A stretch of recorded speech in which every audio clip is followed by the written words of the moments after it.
예, 좋은 발표 감사합니다. 다음은 장석인 석좌 교수님께서 규제 개혁 및 제도 개선 방안에 대해서 발표해 주시겠습니다. 네, 방금 소개받은 장석인입니다. 이제 세 번째가 되니까 앞서 반도체 디스플레이, 그다음에 이제 그 중간재로 들어온 건데요. 이 세 번째까지를 보다 보니까 이 우리 발표 내용을 좀 이제 구조화할 수 있다는 생각이 듭니다. 아까 지금 보신 것처럼 순서는 디지털 전환이 먼저 시작이 됐지만 최근에 업계 입장에서는 디지털 탄소 중립이라는 과제가 화두가 오면서 각 부담을 느낄 수 있는데 디지털 전환이 어쩌면 약간의 해소책 혹은 해결책을 좀 제시할 수 있겠다 이제 이렇게 보여지고, 마지막에 이제 규제 개혁을 다루고 있지만 사실은 계속해서 제가 반복해서 세 번째를 보면서 이 부분이 사업 재편을 이야기하고 있구나. 앞에 디지털 전환과 탄소 중립이 계속 뭔가 가리키는 것은 우리 산업의 사업 재편을 요구하고 있다. 이거에서 이 관점에서 우리가 그동안에 직면하고 있던 제도나 규제를 한번 볼 필요가 있다. 이렇게 좀 정리를 할 수가 있겠습니다. 그래서 저는 뭐 앞서 지금 딜로이트에서 너무나 잘 설명을 해주셔가지고 이 화학 산업의 현황을 발전 추이를 보는 데는 너무 충분한 이해가 됐을 거라고 생각합니다. 이거는 지금 그 산업연구원에서 30년까지 석유화학 산업을 포함해서 정밀화학 또 범용 고무 플라스틱 부분에 그 화학 제품이죠. 포함해서 오른쪽에 한번 보시면 혁신적인 성장을 했을 경우에 이런 구조로 변할 것이다 이렇게 보여지는데, 이 수치가 보여주는 것은 이 정밀화학이 굉장히 크게 역할을 해야만 저런 구조가 간다 이제 이렇게 해석이 되겠습니다. 그렇다면 그게 결국은 이 석유화학과 정밀화학 전반에 걸쳐서 고부가가치화와 스페셜리티, 그다음에 산업용 소재 쪽으로 전환을 해야 된다 하는 것을 의미한다고 볼 수가 있겠습니다. 지금 이제 화학산업의 새 품목 구조 변화를 보셨으면 아시겠습니다만은 우리 국내의 산업연구원에서는 이것을 범용과 고부가치로 이제 크게 나눴지만, 아까 딜로이트에서 보셨을 때 오일 가스에서부터 시작을 해서 그 기초적인 화학 원료, 그다음에 화학 석유화학 제품, 그다음에 정밀화학, 그다음에 스페셜리티, 그다음에 산업용 소재, 특히 우리나라가 강하고 있는 반도체 디스플레이, 자동차, 전기 자동차의 배터리 소재 이런 부분 쪽이 현재 고부가치 영역인데, 아까 보셨겠지만 우리는 그 영역이 비어 있습니다. 전부 다 앞쪽에 꽉 차 있었죠. 그렇다면 우리가 구조 고도화를 위해서는 이쪽으로 가야 된다 하는 것을 의미하는 것이 아니냐. 탄소 중립도 디지털 전환도 이 자체가 목적이 아니라, 여기 생산성 본부 회장님 와 계시지만 사실은 이런 정책의 이런 전략의 최종 단계가 1인당 생산성의 증가에다가 좀 둘 필요가 있다. 그래야만 모든 관계자를 행복하게 할 수 있는 거예요. 근데 이거는 탄소 중립 자체나 디지털 전환을 너무 강조가 되다 보면은 나와 상관없는 대형적인 프로젝트가 저게 진행이 돼서 나한테 무슨 혜택을 주는 거지 이렇게 반감을 가질 수가 있고, 또 각계를 설득시킬 때 굉장히 논리가 빈약하죠. 그렇지만 이걸 통해서 결국 1인당 부가가치가 굉장히 높아집니다. 1인당 생산성이 높아지게 되면 높은 임금을 줄 수가 있습니다. 그 높은 임금으로 생활이 윤택해질 수가 있고 내 삶이 풍요로워질 수다. 이렇게 이제 연결이 돼야 되는 거죠. 우리가 너무나 기계적으로 기술적으로만 접근하다 보니까 거기에 왜 하는지 또 무엇을 위해서 하는지가 잘 안 나타난다는 부분입니다. 이런 부분을 감안했을 때 범용과 고부가치를 저렇게 수치로 보여주는 것은 범용으로 했을 때는 똑같은 시간에 24시간에 똑같은 투자에 부가가치가 낮다는 것이죠. 이 부분을 지난 10년째 지금 해온 겁니다. 제가 20년째 이렇게 온 겁니다. 제가 사실 20년 초에 산업연구원에서 산업실장을 맡았는데 그때도 석유화학의 최대 과제는 스페셜리티 쪽으로 고부가치화한다는 거였어요. 근데 지금도 20년이 지났는데 그 당시만 해도 한 2020년도도 가면은 우리가 어느 정도 고부가치 갈까 같이 않았나 했는데 전혀 사실은 그런 상황이 안 전개됐고, 그 사이에 중국에 대한 특수 같은 것들이 생겼고, 또 아까도 말씀하셨죠. 이번에도 이제 V자 반등 과정 속에서 석유 화학 제품과 또 석유 관련 제품들을 다 모으면 사실은 수출 비중이 제일 높습니다. 이것이 언제 수출을 뒷받침해 주기 때문에 업계로서는 좀 죄송한 이야기지만 이렇게 호황이 되거나 경기가 좋으면 사실은 구조조정이나 혹은 사업 재편이나 R&D 부분 쪽을 이제 소홀히 하게 되거든요. 제가 이걸 하기 위해서 한번 봤는데 석유화학의 R&D 투자, 매출액 대비 R&D 투자가 다른 데 업종에 비해서 상당히 낮아요. 그건 뭘 의미하냐면 지가 석유화학 중심의 범용 제품에 굉장히 몰입이 돼 있다 하는 의미고, 그다음에 또 이따 보시겠습니다만 정밀화학 부분 쪽으로 간다고 하는 것이 그렇게 간단한 일은 아니고 왼쪽에서 한번 보시는 것처럼 화학산업 전반의 이 구성 가치 사실 구조로 봤을 때 또 그것을 뒷받침해주는 국내의 이 기업 구조를 봤을 때 정유 석유화학은 대기업 중심입니다. 근데 정밀화학과 고무플라스틱에서 고부가치로 가려고 그러면 이게 품목이 굉장히 시장이 작고 기술이 굉장히 요하고 시장이 작기 때문에 또 여기 업종은 전부 다 중소기업이나 중견기업입니다. 그러니까 여기서는 역량이 부족한 것이고요. 오른쪽 그림을 제가 보면서 우리가 수치로 보는 거하고 이 그림으로 보는 거와의 이런 차이가 있구나 하는 걸 느꼈습니다. 오른쪽에 보시면 정유와 석유화학의 매출액 규모와 규모 비중하고 산업 전체에서 차지하는 비중을 보시면 거의 뭐 90%거든요. 90한5% 정도가 된다고 볼 수 있는 거죠. 이렇게 큰 영역하고 정밀화학 부분 쪽이 왼쪽에서 뭐 19년부터 계속 이제 증가는 해오고 있지만 역시 여전히 규모가 작다는 것이죠. 이걸 보면서 제가 그걸 느꼈습니다. 마치 반도체 산업에 메모리 산업과 시스템 산업과 같은 비슷한 구조를 갖고 있다. 제가 오늘 그 중에서도 전기 반도체, 차량용 반도체 문제가 되고 있지 않습니까? 차량용 반도체의 그 산업 분석을 전략 분석을 하면서 나타나는 용어하고가 우리 정밀화학 업계 또 고부가치화로 해야 되는 이 영역이 똑같은 문제에 직면하고 있다. 높은 진입 장벽에 갇혀 있다. 선진국들이 앞서 있기 때문에. 그다음에 국내 생태계가 미형성이 돼 있다. 그다음에 기업 간의 연대 협력이 부족하다. 이것이 시스템 반도체나 정밀화학이나 뭐 또 아마 다음번에 볼 철강에서의 고부가치 영역 부분 쪽에서 똑같은 문제가 지금 계속 누적돼 있다. 이렇게 볼 수가 있겠습니다. 그래서 이거는 이해를 할 필요가 있는 것이죠. 정밀화학과 정유화학 거의 같은 수준의 정밀화학이 비중이 있거나 규모가 있다 그러면 자체 역량으로도 좀 될 겁니다. 그런데 지금 보시는 것처럼 굉장히 오랫동안 누적된 상황이라 이 구조가 고착이 돼 있다 하는 부분을 좀 주목할 필요가 있다고 생각하겠습니다.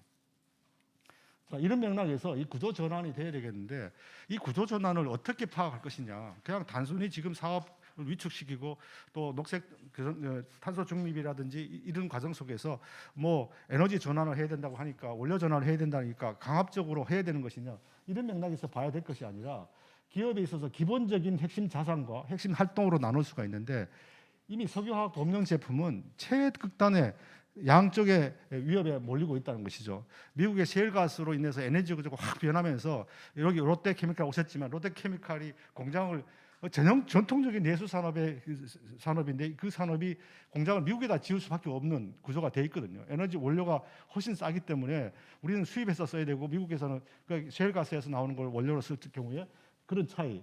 중국은 CTO, MTO 쪽에 굉장한 가격 경쟁력이 있습니다. 그러니까 석유화학의 범용 제품은 이제 거의 그 마지막 절벽까지 몰렸다 이렇게 볼 수가 있고 마찬가지로 정밀화학 고무 플라스틱 중에서도 범용 제품도 역시 마찬가지다는 것이죠. 그렇다면 남는 부분은 기존 화학의 스페셜리티와 그다음에 산업용 소재 쪽으로 우리가 특화를 해서 나가야 되는데 이 부분이 아까 주력 업종들이 기업들이 전부 다 중소 혹은 중견 기업 정도의 소규모다 하는 것이죠. 자, 이렇게 했을 때 이 방향이나 성격을 알아야 된다는 것이죠. 우리가 발전 궤도상에서 우리가 현재 석유화학 제품과 범용 제품은 이미 핵심 자산이든 핵심 활동이든 시장을 말하는 거죠. 그쪽이 전부 다 이미 위협을 받고 있다 봅니다. 근데 이제 정밀화학 부분 쪽에서의 스페셜리티는 상대적으로 우리가 생산을 많이 안 하고 있기 때문이기도 하고 또 R&D를 안 하고 있기 때문에 위협이라는 측면에서는 조금 더 비껴나 있다 이렇게 볼 수가 있는 것이죠. 그런데 이제 이와 관련해서 이런 문제 의식에 있어서 해외에서 진행된 걸 봤더니 깜짝 놀랐습니다. 해외도 마찬가지로 석유화학에 앞서 있던 나라들이 벌써 이런 위협을 중국의 등장으로 이거 위협을 느끼고 벌써 2000년 초반부터 혹은 2010년 지금부터 10년 전에 미국 같은 경우는 NNI, MGI 같은 이 소재 부분에 대형 규모 이니셔티브를 가지고 벌써 대응을 하고 있고 독일도 마찬가지고 일본도 마찬가지입니다. 그렇다면 이 3개국이 이전 범용에서도 앞서 있었는데 또 이 정밀화학 쪽 스페셜리티나 산업용 소재 부분 쪽도 여전히 우리보다 먼저 앞서서 좀 대응을 하고 있다 이렇게 볼 수가 있는 것이죠. 자, 이렇게 했을 때 우리가 일본이 지난번에 그 수출 반도체 디스플레이의 핵심 소재에 대해서 수출 규제를 했던 역량이라든지 이유를 알 수 있다고 볼 수가 있겠습니다. 물론 국내에도 화학산업 발전 전략이 뭐 없는 것이 아닙니다. 과기부를 비롯해서 산업부 여러 군데에서 특히 최근에 이제 작년에 소재 장비 그 핵심 소재 수출 규제 때문에 2.0 전략으로 지금 체계화되어 있고요. 이것도 이제 기존에 그냥 대응해서 앞으로는 공격적으로 공급망 관리 대상 품목을 무려 338개에다가 비밀로 포함한 더 추가를 해가지고 지금 전략적으로 대응을 하고 있습니다. 자, 이렇게 본다 그러면 화학업계에서 혹은 다음 정부 혹은 다음번에 최대 과제는 어떻게 이 정밀화학적으로 빨리 전환을 할 것인가, 사업 재편 부분이 가장 큰 과제가 되지 않겠나. 그리고 그렇다고 해서 무슨 화학을 버리고 가는 것이냐, 범용 제품을 버리는 거죠. 여전히 아까 보신 것처럼 효율성을 제고해야 되고 디지털리제이션을 통해 가지고 최고의 효율성을 가져가야 된다, 이런 맥락이 되고 있고요. 여기에 우리 화학산업의 특수성은 전형적인 내수 산업인데 수출 비율이 65%입니다. 그만큼 해외에 수출을 하고 있기 때문에 적기 납품 혹은 공급 구조를 가져가는 것이 굉장히 중요한데, 이런 맥락에서 우리의 현재 규제라든지 또 진행되는 여러 가지 제도를 한번 살펴볼 필요가 있다 할 텐데요. 아까 말씀드린 고부가치 전략에서 지금 이 구도를 이제 잘 보실 필요가 있습니다. 그래서 이 우측에 있는 글로벌 신시장 공략, 이것은 시장 매력도가 있는 쪽으로 빨리 이행해야 된다는 것이고, 왼쪽에 시장 이 정밀화학 부분에 제가 화살표를 2개를 한 것은 지금 현재는 제일 좋은 방법은 바로 가는 겁니다. 우상향으로 바로 가는 것이죠. 경쟁력도 갖추면서 시장을 공략하는 것인데, 그것이 이제 현재 굉장히 어려운 상황이다. 시스템 반도체에서 보듯이. 그래서 우측으로 가고 이제 상향으로 할 필요가 있다는 영역을 좀 나눠볼 필요가 있다는 것이고, 근데 이 역시도 미완의 전략이라는 것이죠. 우로 가고 우상향 가고 상향으로 가고 우측으로 간다 하더라도 마지막으로는 우상향해서 글로벌 신시장 공략을 해야 되는, 특히 지금 현재는 지금 주로 이 하단 우쪽으로 옮기는 데만 정부가 너무 주력하고 있다. 예를 들면 R&D를 투자를 해서 시제품을 만들거나 혹은 사용 트랙 레코드를 만들어 주는 것이지만, 이따 말씀드리겠습니다. 여기서 그쳐야 되는 것이나 정부 차원은 이 부분에 대해서 공공 수요하고 연결을 해서 어쨌든 트랙 레코드를 만들고 글로벌 진출로 연결해 주는 이 수요 전략도 동시에 같이 갖춰줘야 된다, 이렇게 볼 수가 있겠습니다. 자, 이런 맥락에서 이제 규제가 여러 가지 수집이 됐는데, 제가 여러 가지가 있지만 꼭 강조해서 말씀드리고 싶은 거는 뭐 이겁니다. 전체 화학 공정이 뭐 정밀화학이 됐든 어떤 형태가 됐든 이 밸브를 많이 사용하게 되는데, 현재 정부가 공장 안전 보고서 이행 상태 평가라는 등급이 있습니다. 이 등급을 매겨서 안전 밸브 검사 주기를 결정하는 형태로 이렇게 만들어져 있어요. 그래서 P등급에서 하락하게 되면 검사 주기가 4년에서 1년으로, 이 굉장히 탁상공론적인 접근이라고 볼 수가 있는 것이죠. 근데 이제 실제는 뭐냐 그러면, 검사 주기가 단축됐을 경우에 이 밸브의 경우는 그냥 단순히 밸브의 안전도만 검사하는 것이 아니라 여러 가지 작업 시간 확보가 어려워가지고, 또 그다음에 이 안전 밸브는 굉장히 높은 데 있거나 이런 데서 검사하는 과정 속에서 오히려 재해나 또 상해가 많이 생길 수가 있다는 것이죠.